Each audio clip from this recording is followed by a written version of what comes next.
Welcome back to Nathan Trueb Guitar. I'm Nathan Trueb, and this is my guitar. This is an American Standard Fender Telecaster. Decided to use today. Probably one of the guitars I've been playing the longest. I think it's from the 90s. And I'm plugged into a 60s Vox Cambridge reverb that is solid state, equipped with reverb and tremolo on that one. But today we're going to be talking about the notes of the fretboard. Okay, well, there's a lot of guitarists out there who can play guitar and they don't know the notes of the fretboard specifically. They might know some memorized chords or how to solo, even be in a band. This is something that gets skipped over a lot in a lot of lessons that I like to teach people right off the bat. So if you haven't already, go watch the tuning video and tune up if you don't know how. You also learn the string names from that, but let's go over that again first. So on the 6th string, the lowest string, we have E, 5th string A, 4th string D, 3rd string G, 2nd string B, and 1st string E. Okay? Now there's an easy way to remember that I teach all my younger students, but everyone gets a kick out of it.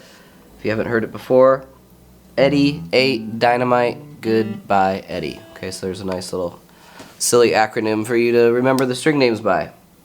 I still have people come up to me that have taken lessons a long time ago and remember that. The second thing we need to know about is the musical alphabet. Okay, if you haven't played much music, you might not know that the musical alphabet doesn't contain everything that our phonetic alphabet does in the ABCs. So we basically just have A, B, C, D, E, F, G, back to A if you're starting with A.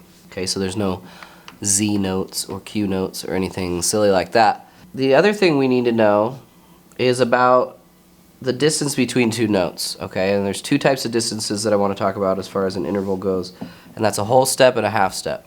So if I started at the 5th fret A, if I wanted to go a whole step higher, I would jump a fret with a fret in between. Okay, so you can see that distance.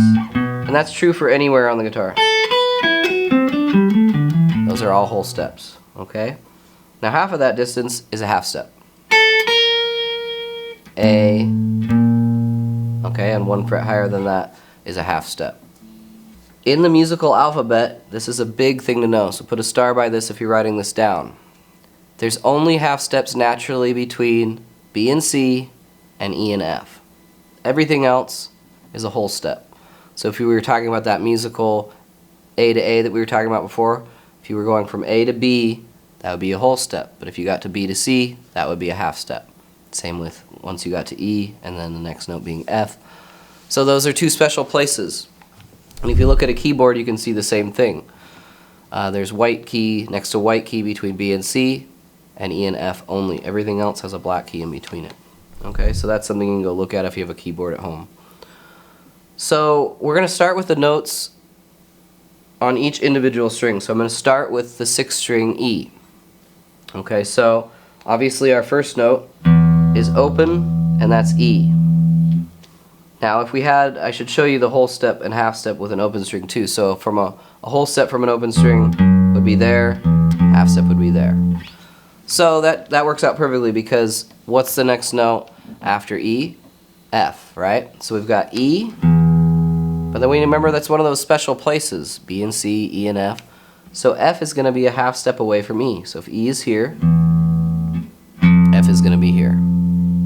The next note, G, that's not one of those special places, so we have F to G being a whole step. So 3rd fret would be G.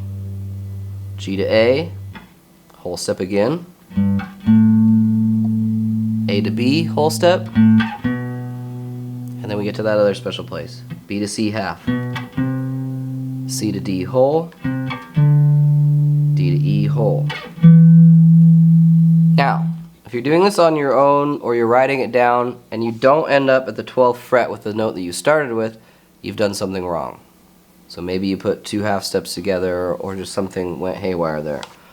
Because what happens at the 12th fret is the whole guitar basically starts over in a higher register. Okay, so that's the octave point. You can hear that note sing.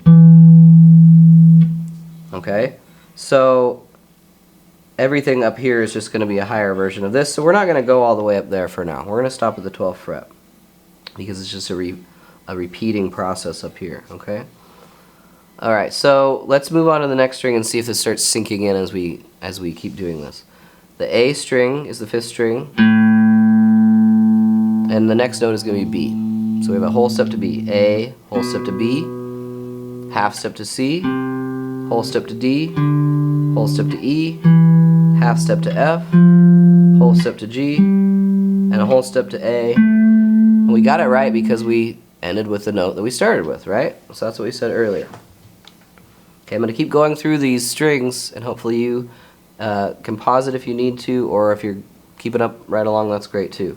D string, 4th string, D, whole step to E, half step to F, whole step to G, whole step to A, whole step to B, half step to C, whole step to D. Okay, so we got it right. 3rd string is G, next note is A, which is a whole step. A to B is a whole step, B to C is half, C to D is whole, D to E is whole, E to F is half, F to G is whole. Okay, just a couple more to go. B string, 2nd string, starts right off the bat with, just like E did, with E to F. This one's going to go B to C, C to D, D to E, E to F, F to G, G to A to B. We end up with what we started with. Now, this E string, the 1st string, is just 2 octaves higher than this low string. So they'll actually have exactly the same note names on those strings, just a higher register. E, F, G, A, B, C, D, E. Okay, so that's the way you learn all the notes of the fretboard in an easy way, so you have to memorize a few things. You need to know your string names. Eddie ate dynamite, goodbye Eddie. You have to know your musical alphabet, A, B, C, D, E, F, G. And it's a very shortened one in the musical alphabet. And then you have to know where your half steps are, B, C, E, and F. Okay, so if you memorize those things, then you can always find whatever note you want on the fretboard. Now, of course, there's something I left out. You've been wondering, what are all the in-between notes, right? Okay, so if we went to, let's just go E, F. There's no in-between F and G. Okay, you've heard of the term sharp, you've heard of the term flat. Okay, a sharp looks like these days what you would call a hashtag. Okay, and a flat looks like a little B. Okay, if you raise a note such as F, which is on the 1st fret, if you raise a note a half step, we would call it F sharp. Now if you lower a note, this is G, a half step, it'd be G flat. Okay, so those notes that are all in between, if you're writing this down, have 2 different note names for each of those spaces in between. Now it won't always be the space between 2 dots or anything, it's just the way it lines up with whatever string you're on. That idea is called enharmonic. Okay, 2 different note names for the same pitch. We have F sharp or G flat. Sounds exactly the same, I don't move anything. But you could imagine that other instruments that don't have frets or use you know, a wind instrument or something like that would have to approach these notes differently. Okay, I've heard it said that if a conductor conducts in a flat key versus a sharp key, there can be a different sound to that. And I don't have much experience with orchestras or conducting, but you can look into that. But with our fretted guitars, an F sharp is a G flat. Okay. Now the difference is that you use a sharp name in a certain situation and a flat name in a certain situation, which would be dependent on the key. We can talk about that later, but no one's going to make fun of you for calling a G flat an F sharp or something silly like that. Okay. So for now, you can call it either one, unless you're advanced enough to know what specific key you're in, blah blah blah. Alright, so now we know all the notes of the fretboard, and what's that good for? Well, there's so many things that is useful for. In a beginning sense, which is going to be one of the next videos I put out, we're going to learn about power chords and bar chords. So just like a bassist who has 4 strings or 5 strings or 32 strings if you're a certain artist or another, you usually just are playing like a root note of a chord, meaning the namesake of a chord. Well, we do the same thing when we play chords as guitarists outside of these kind of open, what some people call cowboy chord area. As we move up, we need to know the notes, or the names of the notes, to apply to these kind of movable chords. Okay, so that right off the bat, that's a super important thing. Power chords, bar chords, any kind of movable chord.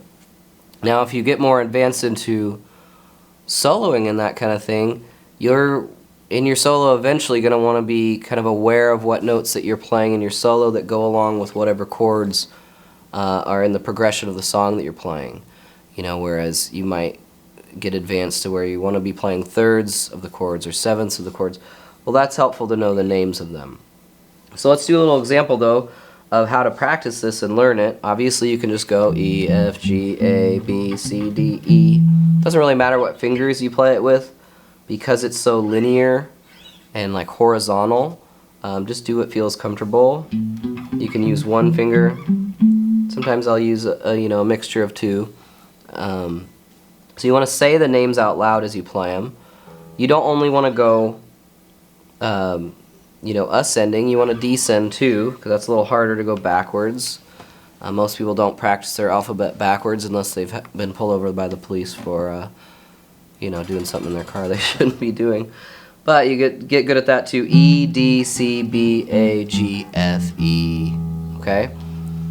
And then I would learn the natural notes first and just know the concept in between, like A sharp, B flat. But really practice on the main roots, and then kind of, if you need to find a D sharp, let's say you could go E, F, G, A, B, C, D, D sharp. Then find it off of that main natural root. As you get better at that, of course, if I needed to find a D sharp, I could have remembered, oh, I can go all the way up to E, and it'll just be right below it. That's for me practicing the descending way too. The other way you can quiz yourself is have someone just point at a note, or you point at one yourself, and just go figure out what that is by walking your way up. So if I want to know what this note is, B, C, D, E, F, F sharp. Or, if this is G, then it could also be G flat. Okay, so there's a couple different ways to practice it. You're just going through it the normal way, memorizing it, saying out loud, going backwards, okay, doing that kind of thing, and then quizzing yourself on just finding a random note, okay? Now eventually you'll start to see patterns in this too, which you can use to your advantage. Okay, octaves are a really good way to find patterns and to help you get to your note one step quicker. You'll notice that after you write this out on a piece of paper, let's say G for example, there's a G here, there's a G here, from that G find that. So if I know my 6th string really well, there's a little shortcut. If someone says this note, I could instantly think in my head, G. Okay, and that's a quick way to do it. There's other patterns from this G. I have an octave G there. Okay, so there's some, and you can find that pattern on the 5th string for C. Okay. There's that same one there. So there's some of the patterns people use oftentimes if they're trying to get quicker and quicker at finding their notes. They'll use those little tricks, and eventually those tricks become so quick that your brain is just like, boom, that's G. I can just see that right away. Okay, so hopefully you can go home and do some practicing on this and just really get good at this, because we don't want to be the guitarist that doesn't know what it is we're playing. I always call this the no man's land up here. Let's get to know that no man's land, and we'll see you guys next week for the next lesson. Thank you so much. As always, don't forget to like, comment, and subscribe. We love to hear your guys' suggestions for other videos, or if you're enjoying what we're putting up. And don't forget to hit the notification bell, because we're putting out weekly content and we want to give you a little nudge so you can remember to visit Nathan Trueb Guitar. Thank you.